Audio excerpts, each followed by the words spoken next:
بسم الله الرحمن الرحيم الحمد لله نحمده ونصلي ونسلم على رسوله النبي الكريم وعلى آله وأصحابه أجمعين. اللہ سبحانہ وتعالی کی توفیق سے آج ہماری یہ نشست حج کے مسائل اور احکام کے سلسلے میں منعقد ہو رہی ہے. آج کی ترتیب یہ ہوگی، حج کے موضوع پر انشاءاللہ 4 قسم کی باتیں ہوں اور ہم چاروں قسم کی باتوں کو الگ الگ کریں گے تاکہ ہمیں ہر چیز کی نوعیت الگ الگ سمجھ میں آ جائے. سب سے پہلی بات، حج کے فضائل اور اس کا ثواب اور اس کی برکات. نمبر 2، حج کے مسائل اور اس کے احکامات. نمبر 3، مفید مشورے، انتظامی مشورے جن کا مسائل سے تعلق نہیں، سہولت اور عافیت سے حج ادا کرنے سے متعلق. نمبر 4، آپ کے ذہنوں میں آنے والے سوالات اور اس کے جوابات. انشاءاللہ یہ 4 قسم کے موضوعات ہوں گے. پہلا موضوع حج کی اس کے فضائل، اس کی برکات، یہ بہت مختصر عرض کروں گا اس لیے کہ اب موقع اس نشست میں حج کے فضائل اور برکات بیان کرنے کا نہیں. حج کی برکت سب سے بڑی یہ ہے، رسول اللہ صلی اللہ علیہ وسلم نے ارشاد فرمایا، من حج ولم يفسق ولم يرفث رجع كيوم ولدته امه. جس آدمی نے حج کیا، اس حج کے دوران اس نے 2 قسم کے کام نہیں کیے، کوئی گناہ کا کام نہیں کیا اور کوئی بے حیائی کا کام نہیں کیا. احرام کی پابندیوں سے بھی اپنے آپ کو، جو پابندیاں لاگو تھی پوری کی، خلاف ورزی سے بچایا اور اللہ کے حرم میں پہنچ کر احرام کی حالت میں گناہوں سے اپنے آپ کو بچایا. جس نے یہ کام کر لیے، رجع کیوم ولدته امه، وہ ایسے واپس لوٹے گا جیسے آج ہی اس دنیا میں آیا ہے اور پیدا ہوا ہے. جس طرح نومولود بچہ، اس کے نامہ اعمال میں کوئی گناہ نہیں ہوتا، حج سے واپس لوٹنے والا، اس کے نامہ اعمال میں کوئی گناہ باقی نہیں رہتا. الحج المبرور لیس له جزاء الا الجنہ. فرمایا رسول اللہ صلی اللہ علیہ وسلم نے، نیکیوں سے بھرے ہوئے حج مبرور، جس حج میں بہت نیکیاں کی جائیں، اس کی جزا اللہ کے پاس جنت کے علاوہ کچھ اور نہیں، اس کا بدلہ جنت عطا فرمائے. حج کے بہت فضائل ہیں. لیشہدوا منافع لہم، حضرت ابراہیم علیہ السلام کا جہاں ذکر آیا، اللہ کے حکم سے آپ نے جب حج کا اعلان فرمایا، سورہ حج کے اندر اس کی تفصیلات آتی ہیں، تو اللہ نے حضرت ابراہیم علیہ السلام کے اعلان کو پوری دنیا میں پہنچایا. جو زندہ انسان تھے انہوں نے سنا، جو روحوں کے عالم میں تھے اللہ نے ان کی ارواحوں تک آواز پہنچائی، اور حضرت ابراہیم علیہ السلام کی آواز کے جواب میں جس نے لبیک کہا، اللہ اس کو حج بیت اللہ کی سعادت نصیب فرماتے. یہاں ایک مفید مشورہ ساتھ ہی عرض کر دوں. ایک کتاب کا نام نوٹ کر لیجئے، وہ آپ اپنے ساتھ رکھیں، حج کے دوران بھی اور حج سے پہلے اپنی روحانی تربیت اور شوق اور ولولہ بڑھانے کے لیے حضرت شیخ الحدیث مولانا محمد زکریا کاندھلوی کی کتاب فضائل حج، یہ جہاں سے مل جائے ضرور لے لیں. بڑی بہترین کتاب ہے. اس میں انشاءاللہ جب آپ اس کا مطالعہ کریں گے، جو حضرات حج کو جانے والے گھر میں اس کی تعلیم شروع کر دیں، ایک ایک صفحہ 2 صفحے کر کے پڑھنا شروع کریں تاکہ حج سے پہلے پہلے اس کی تعلیم مکمل ہو جائے. اس کے بڑے فوائد ہیں. ظاہر اندر انشاءاللہ حج بیت اللہ، اللہ کے گھر میں جانے کا شوق اور ولولہ، کیونکہ یہ عشق و محبت کا سفر ہے. اس میں آدمی جتنا تیاری کے ساتھ جائے گا اتنا ہی وہاں کی برکات کو سمیٹ کر لائے.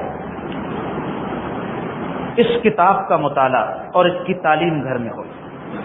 بس میں فضائل کے سلسلے میں اتنی ہی گفتگو کروں، اس لیے کہ جب آپ حضرات اپنے گروپ کی حج نشستوں میں جاتے ہیں فضائل کی باتیں کتابوں میں بھی لکھی ہوتی ہیں، انشاءاللہ بعد میں بھی آپ سنتے رہیں.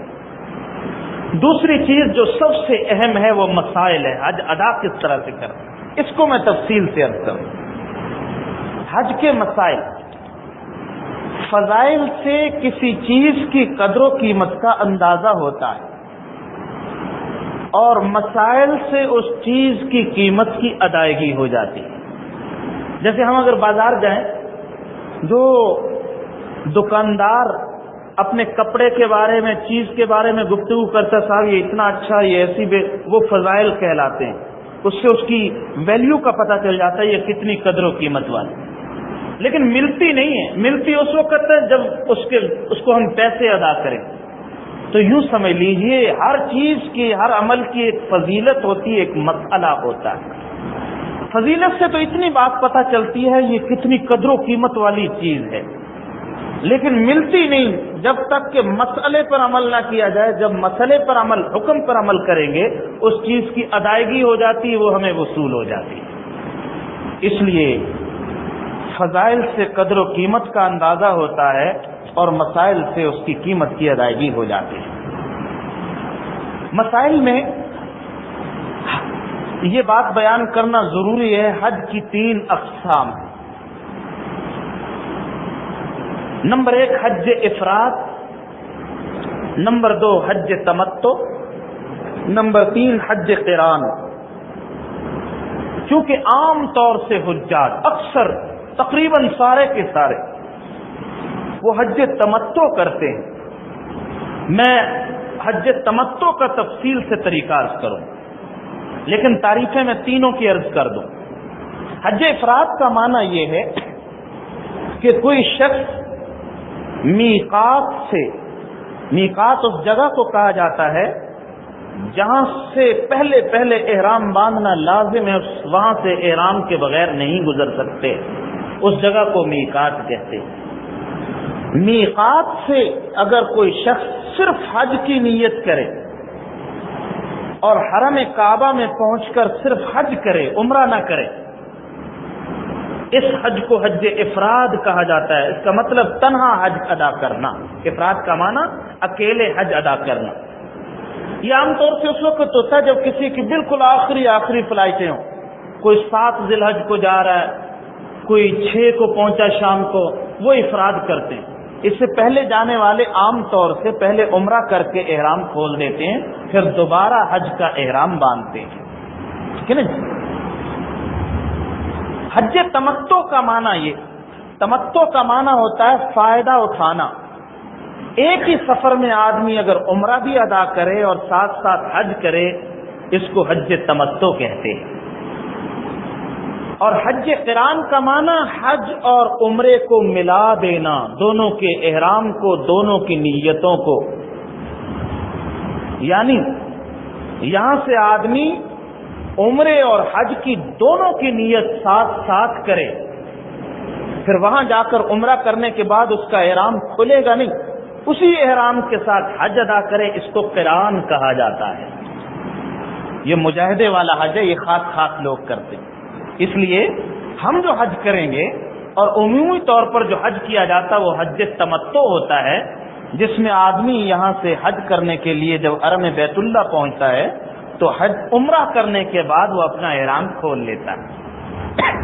پھر دوبارہ ایام حج جب شروع ہوتے ہیں پھر نئے سرے سے دوسرا احرام باندھتا ہے. اس کو حج تمتع کہا جاتا ہے. شروع میں جانے والے، درمیان میں، آخر میں جانے والے اکثر حاجی حضرات حج تمتع کرتے. لہذا میں ایک ہی حج کی ترتیب عرض کروں. اگر کسی کا کوئی اور حج ہو تو اس کے مسئلے پوچھے جا سکتے ہیں. بات حج تمتع کا معنی یہ کہ کوئی شخص یہاں سے، جیسے ہم کراچی سے جا رہے ہیں، یہاں سے صرف عمرے کی نیت کر کے جائیں گے، حج کی نیت نہیں کریں گے، اور حرم کعبہ پہنچ کر صرف عمرہ پہلے ادا کریں گے. اس کے بعد دوبارہ احرام باندھا جائے گا ایام حج میں 8 ذی الحج کو. پہلے عمرہ کر کے احرام کھول دینا، پھر بعد میں جتنا موقع ملے بیچ میں عمرے کرتے رہنا. اس سے کوئی فرق نہیں پڑتا، چاہے وہ مکہ میں رہ کر کرے چاہے مدینہ سے واپسی پر کر لے، وہ حج تمتع ہی کہلاتا ہے. جس سفر میں آدمی عمرہ کر کے احرام کھول دے پھر دوبارہ نیا احرام 8 ذی الحج کو باندھے، یہ حج تمتع کہلاتا ہے. بڑی فضیلت والا یہ حج. چونکہ حج تمتع میں پہلے عمرہ کیا جاتا ہے، اس لیے میں پہلے عمرے کے احکام عرض کروں. احرام کے بارے میں یہ بات ذہن میں رہے کہ میقات سے پہلے پہلے احرام باندھنا واجب ہے. اگر کوئی شخص مکہ المکرمہ جانا چاہتا ہے، میرے الفاظ پہ غور رہے، ڈائریکٹ سیدھا مکہ جانا اس نے، اور وہ میقات سے پہلے احرام نہ باندھے اور بغیر احرام کے میقات سے گزر گیا، اس پر جزا واجب ہو جائے گی. ایک دم ایک قربانی کرنا اس کے ذمے لازم ہو جاتا ہے. گناہ بھی ہوتا ہے اور قربانی بھی لازم ہو جاتی ہے. اس لیے میقات سے پہلے پہلے احرام باندھ لیں. اور جب ہم ہوائی سفر سے جاتے ہیں، جو حضرات ڈائریکٹ مکہ المکرمہ جائیں جدہ سے ہو کر، ان کو تو احرام پہلے ہی باندھنا ہے. جہاز میں میقات کا اعلان کیا جاتا ہے، اس سے پہلے پہلے باندھ لیں. بہتر یہ ہے کہ احرام ہم گھر سے باندھ کر چلیں، نہا دھو کر یہیں سے احرام کی چادریں پہن لیں اور جو فالتو کپڑے یہیں چھوڑ کر جائیں. پھر جب ہم ایئرپورٹ پہنچیں، لاؤنج میں جب اس کی بورڈنگ وغیرہ ہو جائے تو وہاں ہم 2 رکعت نماز نفل پڑھیں، اگر وہ مکروہ وقت نہ ہو احرام کی، اور وہاں اللہ تعالیٰ سے دعا کریں عمرے کی آسانی کی، جو دعا آتی ہے. دعا کرنے کے بعد 3 مرتبہ تلبیہ پڑھیں، لبیک اللہم لبیک لبیک لا شریک لک لبیک ان الحمد والنعمت لک والملک لا شریک لک. یہ احرام شروع کرنے کا طریقہ ہے. ابھی جو میں احکام بتلا رہا ہوں یہ مرد اور خواتین حضرات میں مشترک ہے. جہاں جہاں فرق آئے گا میں آخر میں اس کو الگ بیان کروں گا کہ خواتین کو اپنے حج میں اور عمرے میں ان باتوں میں علیحدگی اختیار کرنی، ان کے احکام الگ ہیں، وہاں ان کا میں فرق عرض کر دوں گا. تو احرام باندھنے کے بعد جب انسان نیت کر کے تلبیہ پڑھ لیتا ہے، اس کا احرام شروع ہو جاتا ہے، پابندیاں لاگو ہو جاتی. احرام کی پابندیاں یہ ہیں، احرام کی حالت میں سر نہ ڈھانپا جائے. مردوں کے لیے سر پہ کپڑا نہ لگے، چہرے پہ کپڑا نہ لگے، اور جوتے ایسے ہوں جیسے کینچی چپل ہوتی جس میں یہ ابری ہوئی ہڈی اور ٹخنے یہ سارے کھلے ہوئے پاؤں، یہ مردوں کے لیے ہے. یہ لباس 2 چادریں سلی ہوئی نہ ہوں، بہتر یہ ہے کھلی ہوں، تولیہ ہوں یا لٹھے کی ہوں، ان کو پہن لینا. یہ احرام کا لباس ہے اور احرام شروع ہوتا ہے نیت کر کے تلبیہ پڑھنے سے. 3 مرتبہ تلبیہ پڑھنا افضل ہے. جب تلبیہ پڑھ لیتا وہ احرام شروع ہو جاتا. احرام شروع ہو جانے کے بعد سب سے فضیلت والا ذکر اب تلبیہ پڑھنا ہے. سب سے زیادہ ثواب تلبیہ پڑھنے پر ملے گا. حدیث شریف میں آتا ہے، جامع ترمذی کی روایت ہے، رسول اللہ صلی اللہ علیہ وسلم نے فرمایا جب حاجی یا عمرے والا شخص احرام باندھنے کے بعد تلبیہ پڑھتا ہے، اس کی دائیں طرف زمین کی انتہا تک جتنے شجر، جتنے درخت، پتھر، جانور سارے اس کے ساتھ مل کر تلبیہ پڑھتے ہیں. اس کی بائیں طرف زمین کی انتہا تک جتنے پتھر درخت ہوتے ہیں وہ بھی تلبیہ پڑھتے ہیں، اور سب کا ثواب اللہ اس کے نامہ اعمال میں جمع فرماتا ہے. کتنی بڑی فضیلت حاصل ہوگی. تلبیہ سب سے زیادہ فضیلت والا ہے، اور حاجی حضرات اس میں بڑی آج کل غفلت کرتے ہیں، بہت ثواب حاصل کر سکتے ہیں لیکن اپنا نقصان کر لیں، تلبیہ نہیں پڑھتے.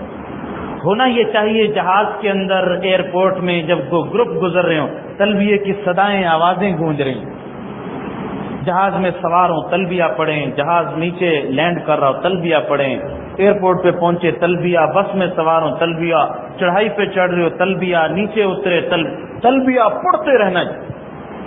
مکہ کی حرم کی حدود شروع ہو رہی، تلبیہ کثرت سے پڑھ. پھر مکہ کی آبادی شروع ہوگی، کثرت سے تلبیہ پڑھ. ہوٹل میں پہنچ کر تلبیہ، پھر واپسی جب عمرے کے لیے آئیں گے تلبیہ. جب تک طواف شروع نہیں کرتے تلبیہ کثرت سے پڑھ. جس وقت طواف کے لیے ہاتھ اٹھا دیے تلبیہ کا وقت ختم، اب تلبیہ پڑھنے کی اجازت نہیں. مرد حضرات اونچی آواز سے، قدر اونچی آواز سے تلبیہ پڑھیں، اور عورتیں آہستہ آواز سے تلبیہ پڑھیں. جب بھی تلبیہ پڑھا جائے 3 مرتبہ تلبیہ پڑھا جائے. یہ تلبیہ کثرت سے پڑھنا. یہ میں عمرے کا طریقہ عرض کر رہا ہوں. اس دوران جب احرام شروع ہو رہا ہے، احرام کی پابندیوں کا خاص خیال رکھیں. خوشبو نہ استعمال کریں. ایک تو میں نے عرض کیا سر پہ کپڑا نہ لگے، احرام کی چادر میں، چہرے پہ نہ لگے، اور پاؤں کی ہڈی یہ ابری ہوئی، یہ کھلی ہو، صرف پنجے یہ ڈھکے ہوں، ٹخنے کھلے ہوں. ایسی چپل استعمال کی جائے، کینچی چپل نما یا وہ چپل، اس طرح کی جوتے استعمال کرنا جس سے ہڈی چھپ جائے. یہ احرام کی خلاف ورزی ہوگی. احرام کے دوران خوشبودار صابن استعمال نہ کریں، خوشبو نہ لگے. احرام کے دوران جہاز میں لیکوڈ ٹشو ملتے ہیں، وہ بھی استعمال نہ کریں، کیونکہ اس سے اگر ہاتھ صاف کر لیے، بس ہاتھ کو اگر لگ گیا تو مسئلہ خراب ہو جائے گا، جزا لازم ہو جائے گی. اس سے بھی احتراز کریں. سادہ ٹشو رکھیں جس میں خوشبو نہ ہو، رول والے جیسے، اور بغیر خوشبو کا صابن ہو جس سے ہاتھ دھوئیں.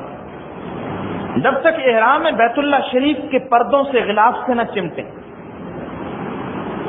وہ جو چمٹنے کی ممانعت وہ اس وجہ سے ہے کہ اس کی غلاف پر خوشبو لگی ہو. اگر آدمی احرام کی حالت میں جا کر چمٹ جائے گا، خوشبو لگ جائے گی، جزا لازم ہو جائے گی، کیونکہ خوشبو لگانا منع ہے. اس لیے اس بات کا خیال کریں. آواز نہیں کیا؟ آواز نہیں، اوپر آواز نہیں کیا؟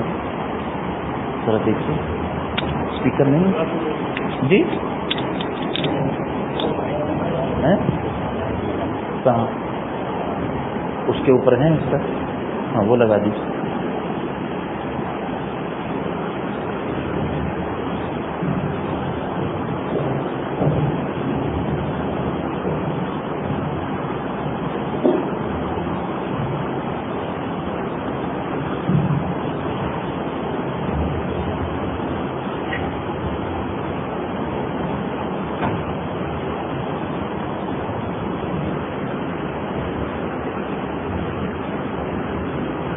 ہم تلبیہ پڑھتے ہیں اس وقت تلبیہ تاکہ یاد ہو جائے.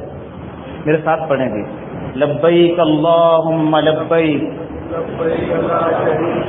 میرے ساتھ ساتھ پڑھ لینے، پھر سب مل کے پڑھیں گے انشاءاللہ. لبیک اللہم لبیک لبیک لا شریک لک لبیک ان الحمد والنعمت لک والملک لا شریک لک. لبیک اللہم لبیک لبیک لا شریک لک لبیک ان الحمد والنعمت لک والملک لا شریک لک.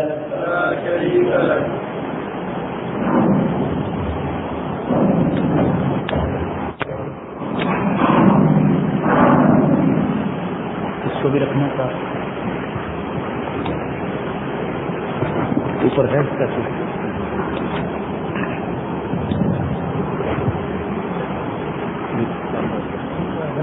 نیچے ہوتا ہے.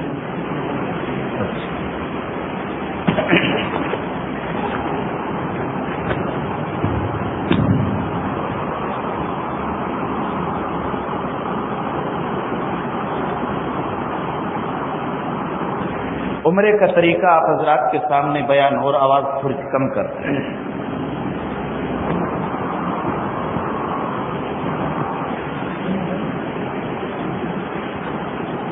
عمرے میں 3 چیزیں فرائض میں شامل ہیں، بعض چیزیں واجبات میں سے ہیں. عمرے کا سب سے پہلا فرض احرام کا باندھنا، نمبر 2 طواف کرنا، نمبر 3 سعی کرنا. یہ 3 فرائض. جب 3 فرائض ادا ہو جائے تو عمرہ مکمل ہو جاتا ہے. اس کے بعد بال کٹوانے، حلق کروانے سے احرام کھل جاتا ہے. یہ تو اس کی خاص بات ہے. جب یہاں سے ہم احرام باندھ کر جائیں گے، آواز آ گئی جی، جب یہاں سے ہم احرام باندھ کر مکہ المکرمہ پہنچیں گے تو ہوٹل میں سامان رکھنے کے بعد، کمرے میں پہنچنے کے بعد تسلی سے عمرے کے لیے آئے. اگر بہت زیادہ تھکاوٹ ہو تو تھکاوٹ اتار لیں، تھوڑا سا آرام کر لیں تاکہ نشاط کے ساتھ عمرہ ادا کریں. ایسا نہ ہو کہ تھکن سے چور ہوں اور جوش میں جلدی سے حرم چلے گئے، وہاں پہلے چکر کے بعد اب ہوٹل یاد آ رہا، بیٹھ رہے ہیں بار بار. نہیں، ایسا نہ کریں. پہلے اپنے ہوٹل میں آرام سے تھوڑا آرام کر کے، نیند کر کے، ریسٹ کرنے کے بعد تازہ ہو کر حرم میں پہنچیں. جلدی نہ کریں تاکہ وہاں جتنا وقت صرف ہو پھر ہمارا خشوع و خضوع کے ساتھ. ہم کمزور ہیں، کمزور بندے ہیں. اللہ نے کمزوروں کے لیے آسانیاں پیدا فرمائی. جب وہاں ہم پہنچیں گے تو طواف کرنا ہے. یہ سب سے پہلا کام طواف. میں یہاں تک طواف کے احکام شروع کرنے سے پہلے تھوڑا سا مرد اور خواتین کے احرام کا فرق عرض کر دوں. مردوں کے لیے احرام 2 چادریں اور یہ کینچی چپل. خواتین کے لیے یہ پابندی نہیں، وہ اپنا عام لباس پہن سکتی ہیں، جو ان کا اپنا عام لباس. وہ جوتے بھی پہن سکتی ہیں، بوٹ بھی پہن سکتی ہیں. وہ ان کے لیے پابندی یہ ہے کہ وہ اپنے احرام میں احرام کے اس نقاب کو اپنے چہرے پر نہ لگنے. اس بات کا خیال کریں، چہرے کو کپڑا ٹچ نہ ہو. ایسے ہیٹ بھی ملتے ہیں کہ اس کے اوپر سے جب نقاب ڈالا جائے گا تو وہ چہرے کو نہیں لگے گا، فاصلے سے رہے گا. حضرت عائشہ صدیقہ ام المؤمنین رضی اللہ تعالیٰ عنہ فرماتی ہیں، اس زمانے میں ایسا ہوتا تھا جب آپ کے ساتھ حج کیا، حجۃ الوداع، تو اس زمانے میں کوئی چیزیں ایسی لکڑی کے ذریعے سے لگا لی جاتی تھی. جب مرد نہیں ہوتے تھے، فرماتے جب کوئی شخص نہیں ہوتا ہم اپنا چادر کھول لیتی تھی. جب مرد سامنے آ جاتے تھے تو نقاب ڈال لیتی احرام کی حالت میں، تاکہ ان کی نظر بھی نہ پڑے اور احرام کی پابندی کا بھی خیال ہو جائے. تلبیہ مرد حضرات اونچی آواز سے پڑھیں گے اور خواتین حضرات تلبیہ آہستہ آواز سے پڑھیں گے. ان کو بھی کثرت سے تلبیہ پڑھنا ہے. اور یہ جب حضرات جائیں گے عمرہ ادا کرنے کے لیے، جب بیت اللہ شریف میں داخل ہوں، سب سے پہلے یہ یاد رکھیں اللہ نے اپنی رحمت سے اس استحضار کے ساتھ جائیں، اس زمین پر سب سے بڑی فضیلت والے شہر مکہ میں پہنچا، اور اللہ نے اپنی رحمت سے سب سے قیمتی، سب سے اونچی جگہ بیت اللہ شریف میں پہنچا. اس کے آداب، اس کی عظمت کا خیال کرنا بہت ضروری ہے. اور میں یہ بات کہا کرتا ہوں، حج کے دوران بڑے پیسے خرچ ہوتے ہیں، بڑے بڑے پیکیج ہیں، کسی کا 6 لاکھ کا، کسی کا 4 کا، 5 کا. کبھی نہ سوچیں کتنے پیسے خرچ ہوئے.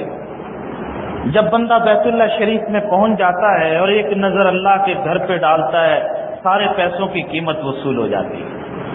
اس پر اللہ اتنا عطا فرمائیں گے کہ کروڑوں اور اربوں اور ساری دنیا کے خزانوں کی اس کے سامنے کوئی حیثیت نہیں. وہ سب کچھ وصول ہو جاتا ہے، کوئی چیز نہیں ہوتی. اللہ اپنے رحمت سے جب وہاں پہنچا دیتے ہیں، باقی سب اللہ کی طرف سے اس کے لیے انعامات اور اس کی رحمتیں ہوتی ہیں. جب ہم بیت اللہ شریف میں جائیں تو نظریں جھکا کر ادب سے جائیں، دایاں پاؤں ادب رکھیں، اندر حرم میں داخل ہونے کی دعا پڑھیں جو مسجد میں داخل ہونے کی دعا. اور نظریں جھکا کر چلے اور لوگوں کو تکلیف سے بچاتے ہوئے چلے. یہ اس لیے کہہ رہا ہوں کہ اچانک بیت اللہ پہ نظر پڑے اور دھکم پیل میں آدمی ادھر ہو جائے, دعا مانگنے کا موقع نہ نکل جائے, اس لیے نظریں جھکا کر چلے اور کوشش کریں اور ان چلنے والے راستوں پہ نظریں جھکا کر چلیں اور مطاف میں پہنچ جائیں جہاں طواف ہوتا ہے, اور پھر لوگوں کے راستے سے ایک طرف ہٹ کے بیت اللہ شریف پہ نظر ڈالیں. بسم اللہ اللہ اکبر, یہ دعا پڑھیں, بسم اللہ اللہ اکبر. اور بھی اس کے اندر الفاظ میں مختصر جتنے ذہن میں رہ جائیں, اور پھر دعا مانگیں. جو دعا بیت اللہ پر پہلی نظر پہ مانگی جاتی ہے اللہ اس دعا کو ضرور قبول فرمائے, وہ دعا رد نہیں کی جاتی. اس لیے خوب مانگیں, جلدی نہ کریں, یہ خیال نہ کریں واپس جانا ہے, وہ پہلے تھکاوٹ دور کر لیں تاکہ یہاں نشاط کے ساتھ یہ قیمتی لمحات دوبارہ زندگی میں نصیب نہیں ہوں. خوب گڑ گڑا کے اللہ کے سامنے مانگیں اور اپنے آئندہ کی دعاؤں کے بارے میں, صحت کے بارے میں, عافیت کے بارے میں, حج کی آسانیوں کے بارے میں اللہ سے دعا کریں. پھر جب طواف شروع کرنا ہے, دعا سے فارغ ہونے کے بعد طواف شروع کرنا ہے, تو مرد حضرات سب سے پہلے اپنے احرام کے بارے میں یہ کریں کہ اپنی چادر کو اس کو دائیں بغل کے نیچے سے نکالیں تاکہ دایاں کندھا ننگا ہو جائے. اس کو اجتباء کہتے ہیں, یہ سنت ہے. اور طواف کے 7 چکروں میں مرد حضرات کو اپنا دایاں کندھا ننگا رکھنا, یہاں سے نہیں شروع کرنا. بہت سارے حاجی حضرات یہیں سے ننگا کر لیں, یہ صحیح نہیں. اسی انداز میں نمازیں پڑھتے, یہ مکروہ ہے. یہ صرف طواف کے لیے کرنا ہے جو حرم میں پہنچ کر کرنا ہے, 7 چکروں میں کرنا ہے. طواف کے کل 7 چکر ہوتے ہیں جو وضو کی حالت میں کرنا ضروری ہے. طواف کرنے کے لیے سبز لائٹ کو دیکھتے ہوئے حجر اسود کے سامنے آ جائیں. سبز لائٹ لگی ہوئی, حجر اسود کے سامنے آئیں اور سب سے پہلے آ کر حجر اسود کا سلام, اس کو استلام کہا جاتا ہے, یہ کرنا ہے. حجر اسود کا سلام, کانوں کی لو تک ہاتھ اٹھا کر بسم اللہ اللہ اکبر ہاتھ چھوڑ دیں. یہ حجر اسود کو سامنے آ کر بسم اللہ اللہ اکبر, یہ جو کرنا ہے یہ 3 مرتبہ کرنا ہے. کانوں کی لو اس طرح ہاتھ اٹھا کے بسم اللہ اللہ اکبر کہہ کر ہاتھ چھوڑنا, یہ 3 مرتبہ کرنا. سب سے پہلے جب طواف شروع کرنا ہے اور بیت اللہ شریف کے سامنے پہلے چکر, پھر 7ویں چکر کے مکمل ہونے کے بعد کرنا ہے, ٹھیک ہے جی. پھر اس کے بعد جب سعی کے لیے جانا ہے تو پھر دوبارہ سبز لائٹ صفا پر پہنچ کر اس راستے میں دوبارہ استلام, یہ 3 مرتبہ اس طرح کرنا. بیچ کے میں ابھی کروں گا, جو بیچ میں ہر چکر کے اختتام پر وہ جو بوسہ دینا ہوتا ہے اس کو بھی استلام کہا جاتا ہے, وہ میں ابھی انشاءاللہ عرض کرتا ہوں. تو خواتین تو اپنے لباس میں اسی لباس میں طواف کریں, مرد حضرات اس طرح اتباع کریں. طواف کے پہلے 3 چکروں میں رمل کرنا مردوں کے لیے سنت مؤکدہ ہے, بڑی اہم سنت. رمل کا معنی ہوتا ہے چھوٹے چھوٹے قدموں کے ساتھ پہلوانوں کی طرح اکڑ اکڑ کے چلنا, ذرا تیز تیز چلنا, تیز قدموں کے ساتھ اور کندھے اچکاتے ہوئے جس طرح پہلوان آتا میدان میں, اس انداز سے 3 چکر پورے کرنا یہ سنت مؤکدہ ہے. اس کا خیال کریں, ضرور کریں. طواف کا بہت ثواب بڑھ جاتا ہے, سنت مؤکدہ نہ چھوڑ جائے. خواتین تو اسی روٹین, جب 3 چکر ہو جائے پھر 4 چکر اسی انداز میں عام نارمل رفتار کے مطابق چلتے ہوئے ادا کریں. طواف کے دوران بیت اللہ کو دیکھنا ممنوع ہے. شروع میں بس حجر اسود کو جب ہم دیکھیں گے بیت اللہ پہ نظر پڑے گی, پھر ہر چکر کے اختتام پر حجر اسود کی طرف اشارہ کرتے ہوئے دونوں ہاتھوں سے, اور بہتر یہ ایک ہاتھ سے اشارہ کرتے ہوئے اپنے ہاتھ کو بوسہ دے دیں, بسم اللہ اللہ. یہ ہاتھ کو بوسہ دینا یا لاٹھی لگا کو اس کو بوسہ دینا, یہ حجر اسود کو بوسہ دینے کا ہی ثواب رکھتا ہے.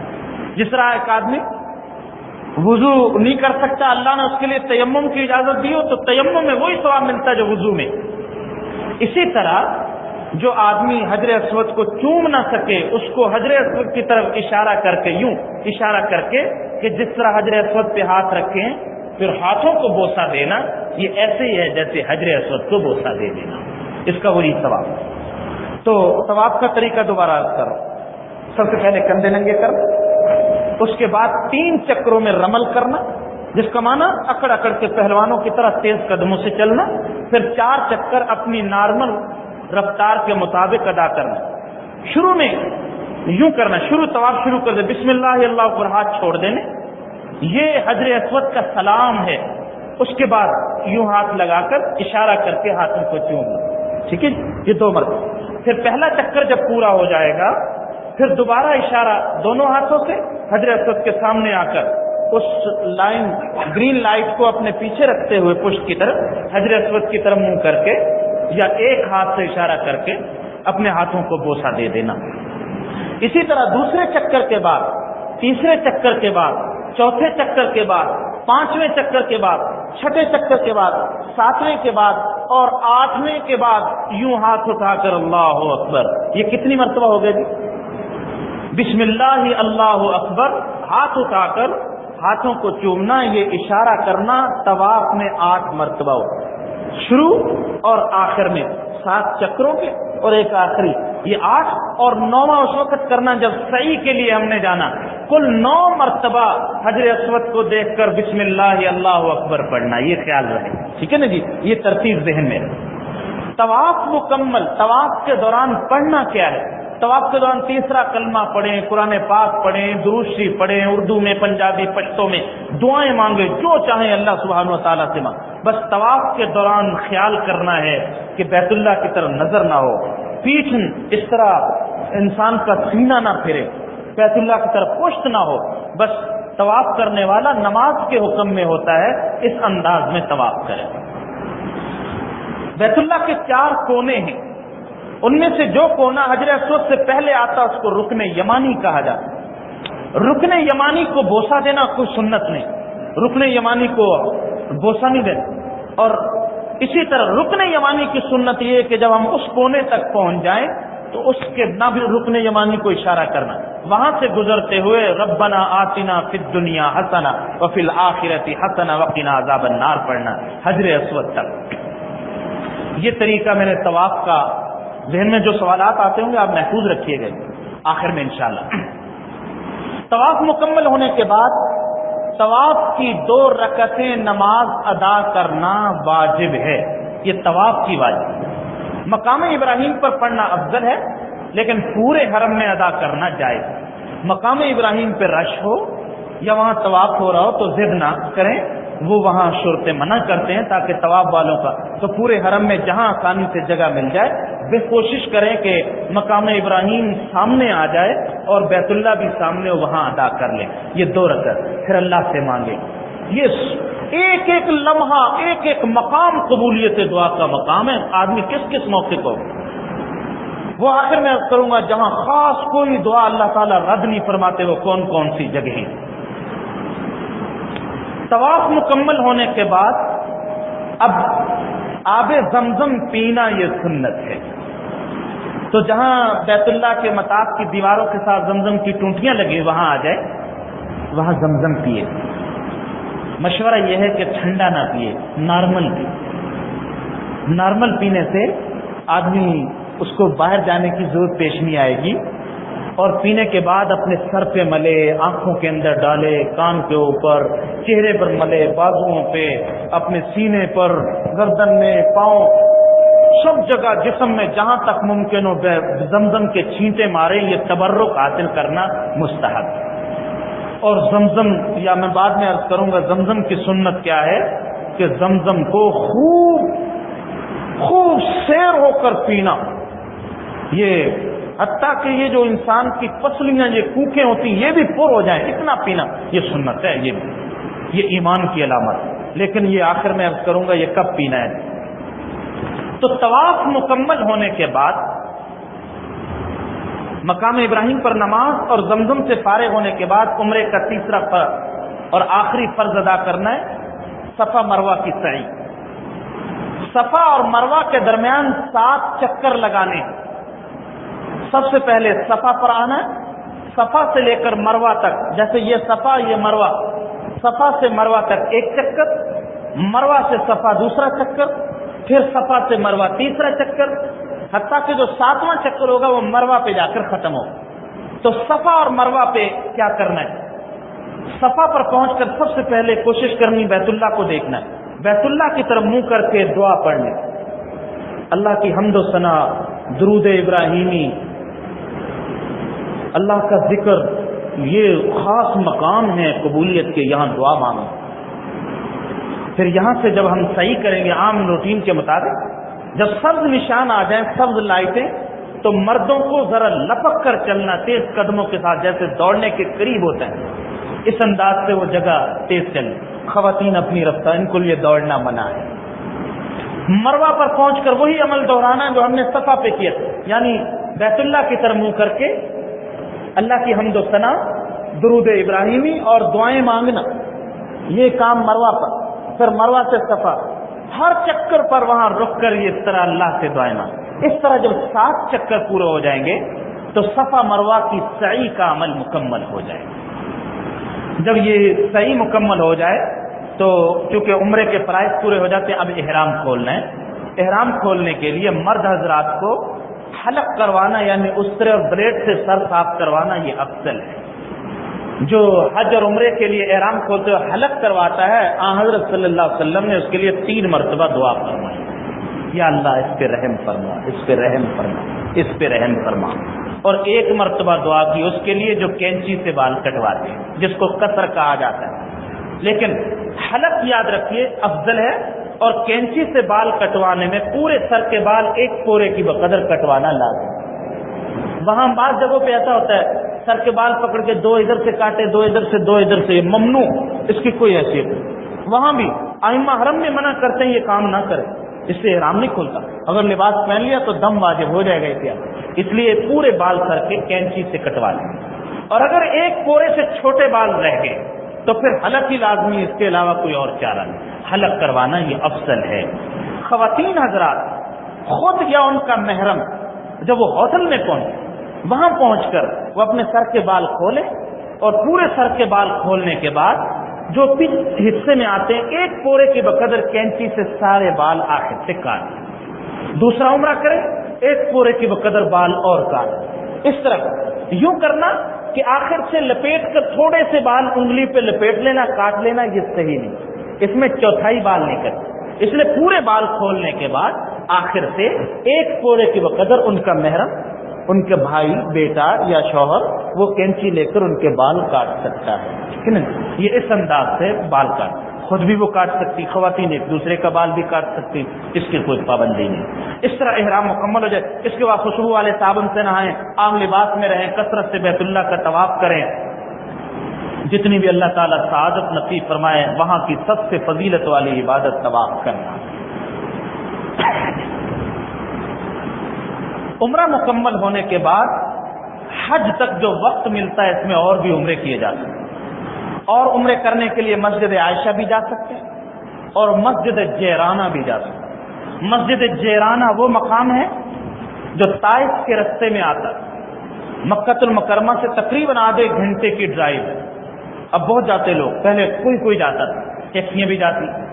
وہاں سے آن حضرت صلی اللہ علیہ وسلم نے غزوہ حنین سے واپسی پر احرام باندھا تھا. وہ مقام وہ جیرانہ کہلاتا ہے. وہاں سے احرام باندھ کے آئیں یا مسجد عائشہ سے احرام باندھیں، دونوں جگہ پہ احرام باندھے جا سکتے ہیں. اور کثرت سے عمرے اور حج کریں، اپنے لیے کریں، اپنے مرحومین کے لیے کریں، والدہ کے لیے، بھائیوں کے لیے، نانا نانی، دادا دادی، جس کے لیے چاہیں کثرت سے عمرے کریں. اللہ اس کی زیادہ سے زیادہ توفیق عطا فرمائے. یہ تو میں نے عمرے کا طریقہ دیا.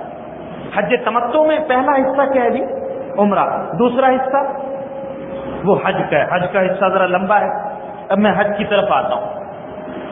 حج کا جو 8 ذی الحج آتی ہے، 8 ذی الحج کو مکہ المکرمہ میں اپنے ہوٹل میں ہی رہتے ہوئے حج کا احرام باندھنا. تمام حاجیوں عزیزیہ پہنچ چکے، وہاں حرم کے پاس سے جہاں بھی ہیں نہا دھو کر خوشبو والے صابن سے نہائیں، جو مرضی کرے.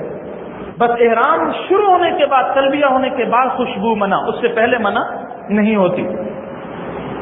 تو 8 ذی الحج کو احرام باندھ، 8 ذی الحج کو احرام باندھنے کے بعد اب مینا جانے کی تیاری ہوگی۔ حاجی حضرات کو اس معلمین اپنی بسوں میں مینا کے خیموں میں پہنچا دیں گے۔ 8 ذی الحج کی ظہر سے لے کر ظہر، عصر، مغرب، عشاء اور فجر 5 نمازیں مینا میں ادا کرنا سنت ہے، یعنی 9 ذی الحج عرفہ کے دن کی فجر تک مینا میں رہنا سنت ہے۔ اور اگر کسی کے معلم کی ترتیب یہ ہو، وہ کہتے ہیں کہ فجر سے پہلے ہی بس تیار ہے تو چلے جانا چاہیے، اگر رہ گئے تو عرفات میں خیمے تک پہنچنا بہت مشکل ہو جائے، کہیں ایسا نہ ہو کہ فرض متاثر ہو جائے، اس لیے ان کے ساتھ ساتھ چلیں، ان کے ساتھ ساتھ۔ پرانے حضرات جانتے ہیں اگر وہ رہ جائیں تو ان کو مسئلہ نہیں ہوتا، لیکن بہتر معلم کی ترتیب کے مطابق چلیں۔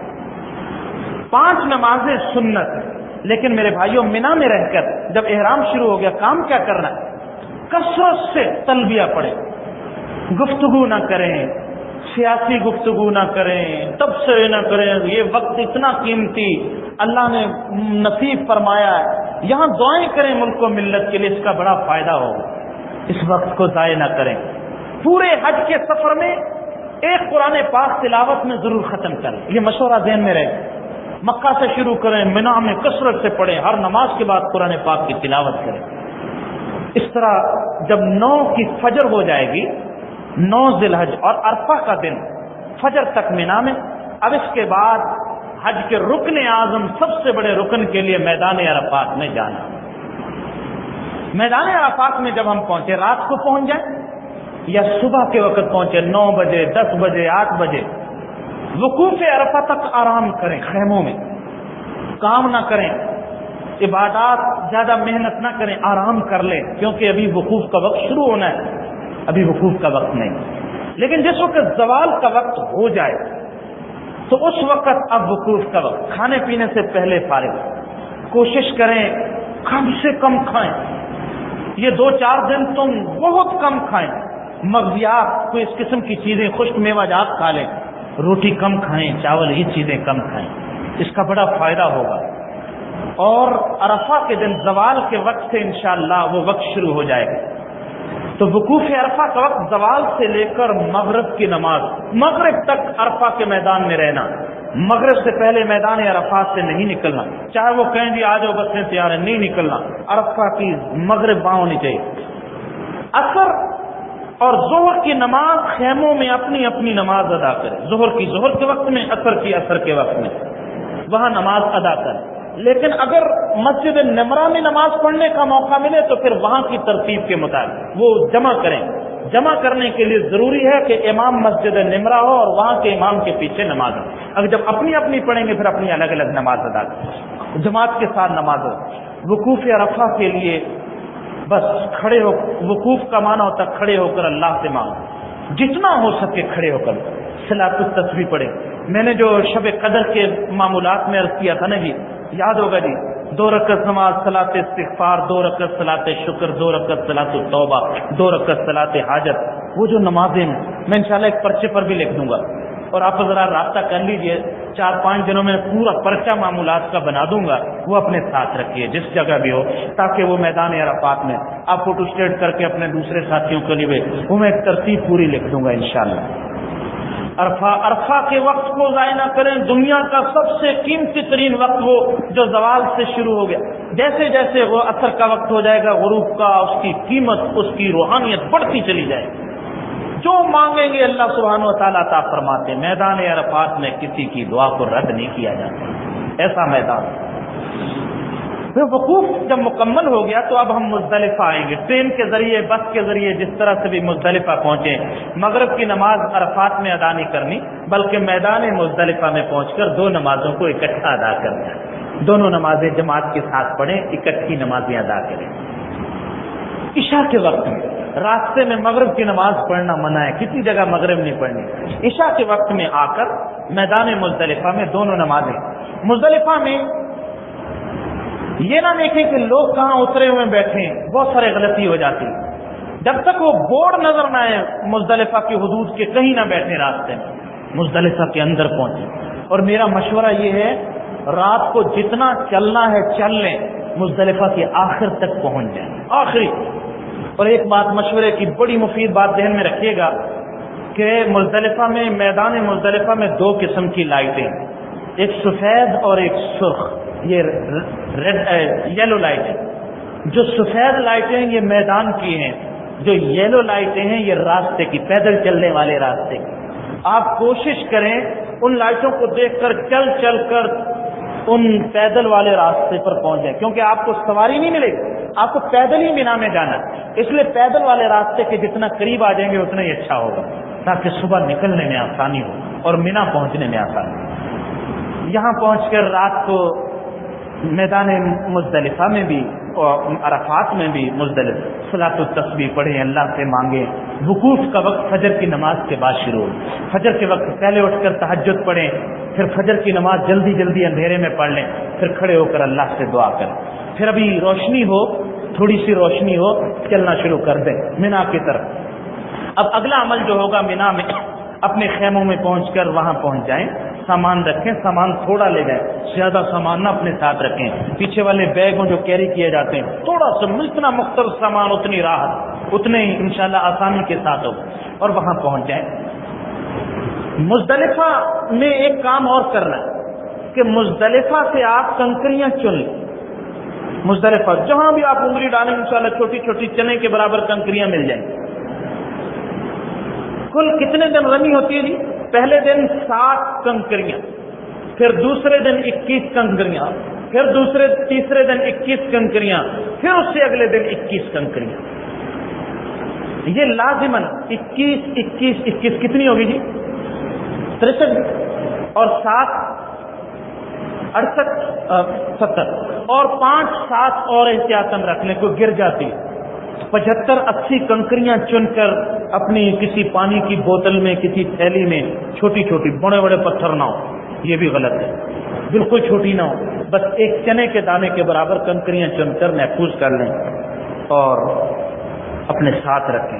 پہلے دن 7 کنکریاں مارنی, جو جمرہ عقبہ جس کو بڑا شیطان کہا جاتا ہے.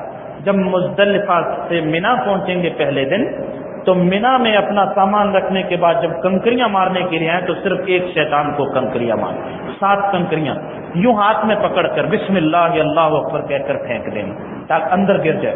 دور سے نشانہ لگانا, کہیں نیچے پاؤں میں نہ گر جائے, اس لیے اندر پہنچانا اس کی جو وہ خلا بنا ہوا, تاکہ اس کو لگے جا کر. جو جمرہ بنا ہوا بہت چوڑا ہے تو جمرہ کو جا کر پھینک. 7 کنکری, ہر کنکری پر دعائیں بھی آتی ہیں جو دعاؤں کی کتاب ہے. 7 کنکریاں مارنے کے بعد پہلا واجب آج کے دن کا رمی ہو گیا. اس کے بعد دوسرا کام یہ کرنا ہے, دوسرا کام قربانی کرنا. جن حضرات کا حج تمتع ان کے ذمے دم شکر قربانی کرنا لازم, تو قربانی کے لیے گروپ کی طرف سے جو انتظام ہو یا معتبر جو آدمی ہو, ان کو آپ اپنا نمبر وہ فون لے لیتے ہیں. جب وہ قربانی کر لیتے ہیں پہلے ان کو اطلاع کر دیں ہم نے رمی کر لی, پھر وہ قربانی کر کے آپ کو بتلا دیں گے کہ ہم نے آپ کی قربانی کر لی. 2 کام ہو گئے. اس کے بعد جب قربانی ہو جائے اس کے بعد اپنے سر کا حلق کروائیں. یہ 3 کام ہو آج کے دن کے, 10 ذی الحج کے, عید والے دن کے. یہ 3 کام ہیں. پہلا کام رمی, دوسرا کام قربانی, تیسرا کام اس کے تینوں اس ترتیب سے ادا کریں. اس کے بعد آج کے دن کے مینا کے یہ کام مکمل ہو, واجبات پورے ہو. اب طواف زیارت کے لیے آنا ہے, جو حج کا دوسرا فرض ہے, بڑا فرض, طواف زیارت جس کو کہا جاتا ہے. یہ طواف زیارت, اس کے لیے 3 دن ٹائم ہے. پہلے دن, دوسرے دن, تیسرے دن, یعنی 10 ذی الحج, 11 ذی الحج, 12 کی مغرب تک 3 دنوں میں کسی وقت بھی کیا جا سکتا ہے. پہلے دن کرنا افضل, دوسرے دن جائے, تیسرے دن بھی جائے, پہلے دن زیادہ ثواب. تو اگر 7 خواتین بوڑھے ہوں تو پھر اگر پہلے دن نہ کیا جائے کوئی حرج نہیں, خیمے میں اگلے دن آ جائے, جب وہاں کا رش چھٹ جائے آرام سے راحت کے ساتھ کریں. انشاءاللہ اس میں بڑی حج کا ایسا مسئلہ ہے, اس میں راحتوں کا بڑا خیال کیا گیا. حضرت صلی اللہ علیہ وسلم نے اس زمانے میں مزدلفہ کے عورتوں اور بوڑھوں کو کہہ دیا تھا تمہارے لیے وقوف مزدلفہ معاف, تم سارے پہلے ہی چلے جاؤ. دیکھو جی اس وقت کتنی راحت. جبکہ آج کل کا حال رش کا کیا ہوگا، اس میں ان چیزوں کا خیال کر لینا چاہیے، بوڑھوں کو خواتین کو مشکل میں نہ ڈالیں، اس لیے آسانی کے ساتھ طواف زیارت کے لیے شام کا وقت و دن پیدل بھی آ سکتے ہیں، وہاں سے رمی کرنے کے بعد پیدل بھی مکہ المعظم، پیدل والے زیادہ راحت میں رہتے ہیں، جو ویگنوں پہ ٹیکسیوں پہ آتے ہیں وہ مشکل میں، اس سے رش بہت زیادہ ہوتا ہے، پیدل بھی آ سکتے ہیں، جس طرح بھی پہنچے طواف زیارت کرنا ہے۔ طواف زیارت کا وہی طریقہ جو میں نے طواف کر کے، آپ اگر حلق کروا چکے ہیں تو کپڑے پہن کر بھی طواف کر سکتے ہیں، حلق نہیں کروایا ابھی تک تو پھر احرام کی حالت میں طواف ہوگا، اس بات کا خیال کریں۔ طواف کی اسی طرح ترتیب ہے، 7 چکر ادا کرنے، اگر احرام ہو تو اتباع ہے یعنی کندھا ننگا کرنا، اور یہ یاد رکھیں ایک اصول ذکر کر رہا ہوں، جس طواف کے بعد سعی ہوتی ہے، جس طواف کے بعد کیا ہوتی ہے جی؟ سعی ہوتی ہے، وہ طواف اس میں پہلے 3 چکروں کے اندر رمل کیا جاتا ہے، پہلے 3 چکروں میں کیا کیا جاتا ہے؟ رمل کیا جاتا ہے۔ اگر اس کے بعد سعی بھی ہے، اور عام طور پر سعی ہوگی، ایک صورت ہوتی ہے جس میں آدمی پہلے حج کا طواف کر کے سعی کر لے تو طواف زیارت کے بعد سعی نہیں ہوتی، لیکن یہ عام لوگوں کو چونکہ پتہ نہیں ہوتا اور کرتے بھی نہیں، اس لیے میں یہ تفصیل میں نہیں جا رہا، کہیں آپ حضرات اس میں نہ ہو جائے۔ اس لیے آپ چونکہ پہلے صرف عمرہ ہی کیا ہے اور مدینہ سے آ کر بھی عمرہ پورا کر لیا، اب احرام باندھ کے آپ عزیزیہ سے مینا چلے گئے، طواف تو ہوا کوئی نہیں، لہٰذا اب اس طواف زیارت کے بعد سعی کرنا بھی لازم ہے۔ اسی طرح سعی کے 7 چکر، طواف کی 2 رکعتیں، زمزم پینا اور سعی کے وہ 7 چکر، اور حلق، یہ ساری چیزیں پہلے ہو چکی ہیں کیونکہ اس کا اس کے ساتھ تعلق نہیں۔ طواف زیارت کرنے کے بعد اب دوبارہ مینا واپس آنا ہے۔ مینا میں راتوں کو قیام کرنا سنت ہے، بہت سارے لوگ ہوٹلوں میں قیام کر لیتے، اگر ہوٹل میں ہی آرام کرنا ہے تو پھر اتنی مشقت، اتنا خرچ کرنے کی کیا ضرورت؟ اب مینا آ جائیں، یہ 2 دن باقی ہیں، اس لیے اپنے آپ کو مجاہدے میں ڈال کر اللہ کے ہاں عظیم اجر و ثواب اس حج کا حاصل کر دوبارہ واپس اپنے خیموں میں آ جائیں۔ اگلے دن یعنی 11 ذی الحج اور 12 ذی الحج کو کام کیا کرنے ہیں؟ مینا میں نمازیں پڑھنی ہے اور قرآن پڑھنا ہے، ذکر کرنا ہے، اور اس کے ساتھ ساتھ 3 جمرات کی رمی ہوگی، 3 شیطانوں کی جمرات کی۔ اس لیے 7 کنکریاں، احتیاطاً 4-5 زیادہ کنکریاں لے کر چلیں،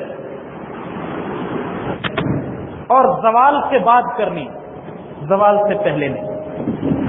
دوسرے پہلے دن جو رمی ہوتی ہے اس کا وقت شروع ہوتا ہے سورج طلوع ہوتے ہی، اور دوسرے دن اور تیسرے دن کی رمی کا وقت شروع ہوتا ہے زوال کے وقت۔ جب زوال کا وقت ہو جائے تو اب رمی کے لیے اثر پڑنے کے بعد آئیں، مغرب سے پہلے آ جائیں، اگر خواتین ہوں، کمزور ہوں، بیمار، تو مغرب کے بعد رات کو بھی صحیح کی رمی کی جا سکتی ہے۔ اگر ماشاءاللہ صحت اچھی ہے، بہتر یہ کہ پھر عصر کے بعد ہے، وہ وقت بڑا مناسب وقت ہوتا ہے، عصر کی نماز خیموں میں پڑھنے کے بعد رمی کے لیے پہلے 7 کنکریاں، پہلے شیطان کو، پھر دوسرے کو، پھر تیسرے کو۔ یہاں ایک بڑی پتے کی بات عرض کر رہا ہوں، پہلے شیطان کے بعد فارغ ہو کر تھوڑا سا آگے چل کر دعا مانگنا۔ آپ صلی اللہ علیہ وسلم اتنی لمبی دعا مانگتے تھے جتنی دیر میں سورہ بقرہ اور سورہ آل عمران کی تلاوت کی جاتی ہے۔ کتنی جی؟ 5 پارے۔ کتنی تلاوت؟ 5 پارے۔ اندازہ کیجئے کتنی لمبی دعا۔ پھر دوسرے کے بعد بھی آپ دعا مانگتے، اتنی لمبی، تیسرے کے بعد دعا نہیں۔ ان ساری چیزوں سے کیا پتہ چلا؟ دین نام اتباع حکم کا ہے، جہاں فرمایا دعا مانگو وہاں مانگیں گے، جہاں نہیں مانگنی وہاں نہیں مانگیں، جہاں کہا تلبیہ پڑھو وہاں پڑھنا ہے، جہاں کہا تلبیہ نہ پڑھو وہاں تلبیہ نہیں پڑھا جائے گا، وہاں اگر کوئی تلبیہ پڑھے گا بجائے ثواب کے گناہ ہوگا۔ اس لیے اس بات کا خیال، ابھی اذان کا ٹائم، بس 2-4 بار میں یہ ختم کرتا ہوں، پھر اذان کا وقت ہو جاتا، پھر دوبارہ ہم بیٹھیں گے انشاءاللہ، مختصر سی بات رہے گی، آپ کے سوالات اور مفید مشورے انشاءاللہ، اور آج ہی اس کا ہم انشاءاللہ اختتام کریں گے۔ ان تینوں، پہلے کے بعد دعا، دوسرے کے بعد بھی طویل دعا،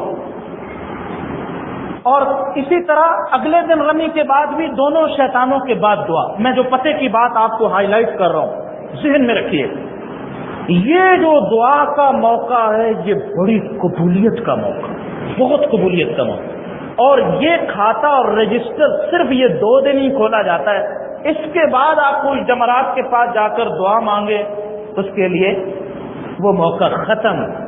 اس لیے میرے بھائی اس وقت کو ہم نے گنوانا نہیں۔ بڑی لمبی دعا، جب آپ حج پہ گئے پتہ کتنے لوگوں نے درخواستیں کی ہوئی دعاؤں کی، کتنوں کی آس ہے، کتنے کی تمنا ہے، بہت لوگ امیدیں لگا کے بیٹھے۔ اس لیے سب کے لیے دعائیں کرنی، پوری امت کے لیے دعائیں، اپنے لیے، والدین کے لیے، سب کے لیے دعائیں۔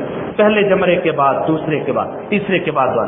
پہلے دن بھی دعا، یعنی جس دن تینوں کو مارنا، اور دوسرے دن بھی دعا۔ دوسرے دن رمی کے لیے اگر غروب آفتاب سے پہلے منا سے نکل گئے تو تیسرے دن کی رمی معاف، اگر وہیں رہ گئے تو پھر تیسرے دن بھی رمی کرنی چاہیے۔ اس لیے احتیاطاً وہ کنکریاں جو میں نے کہا تھا نا وہ اگر کوئی آدمی رہتا ہے اور تیسرے دن بھی کرنا چاہتا ہے تو اس کو اور زیادہ ثواب ملے گا رمی کا۔ میں یہیں پہ روک دیتا ہوں، انشاءاللہ اس سے متعلقہ باقی باتیں جو حج سے متعلق رہ گئی، جو مشورے، جو باقی چیزیں، آپ کے سوالات انشاءاللہ بقیہ نماز کے بعد۔ وآخر دعوانا الحمدللہ۔